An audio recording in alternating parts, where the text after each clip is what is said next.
Peggy 16.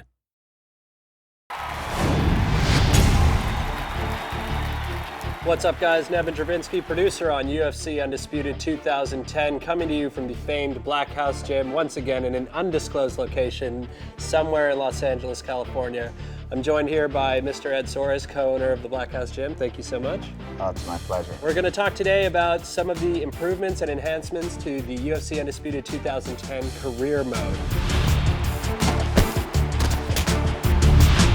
I think what you'll find is a much more immersive experience, much more representative of what real fighters go through. We have weigh-ins, a lot more interviews. We also have this concept of starting rivalries, and you get to kind of pick a fighter voice, and throughout the interviews you can decide what kind of response you're going to give about your opponent, about your sponsors. I mean, Ed, you've been a manager for a long time. You've kind of gone through this. I never really get any sort of antagonistic feelings from your guys. Is it just absolute confidence that these guys have? Definitely his confidence, but I just think that all of our guys are really good guys, and they're, all of the guys I manage, I tell people all the time, it's more like a family. It's more a group of guys that there's no one that I manage that I wouldn't let stay at my house. The game will actually track how you actually proceed in the game. If you're a guy that does a lot of head kicks in the game, eventually your opponents will start taking you down, or going to the ground, trying to exploit your weakness. Rogan and Goldberg might call out, like, the guy's knocked out his last 5 opponents via head kick, so you can't use the same game plan over and over again. And with your guys, what's the thought process that goes on there? All the guys like to watch a lot of the fights. Some guys like to watch it less than others, but most of the time all the coaches are always paying attention a lot to their previous fights. Every fight is different. A perfect example would be the last fight against, Cain Velasquez against Rodrigo. We really thought, even though he was knocking people out, he was really using his wrestling. So we thought that he was going to come in, and Rodrigo really believed that he was going to take him down.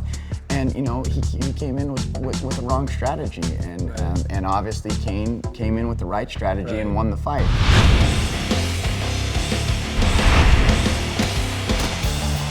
So much like in the real UFC, we give players the opportunity to train at different camps. This year it's not boxer, wrestler, Muay Thai, Jiu-Jitsu guy. You're just learning specific moves, and you go work with members of these camps to get these moves. So for example, if I'm in heavyweight, I work with Junior and on his boxing, and I work with Nogueira on my Jiu-Jitsu. And as a result, I'll get these specific moves that I'll be able to apply to my fighter. So, in career mode, on top of being able to create my own fighter, I could create my body type, my weight class, what brand shorts I wear, what sponsors I have, and then I can also choose what camp I want to go train in. Correct. And all of these things get unlocked in tiers. When you first start out in your career, nobody knows you, nobody wants to sponsor you, But if you fight better, if you start winning, people will start to recognize you, notice you, and want to offer you stuff. You've had like a long career in history with these guys and kind of watched them all grow up. They came from all different places. Lyoto, he got his first fight in the US here, was in the WFA. And what a great segue, in our career mode, we have this aspect of where instead of, jumping right into the UFC, you actually start off your fights in the WFA, much like Lyoto, and then at some point, if you perform well, you actually get to move up into the UFC.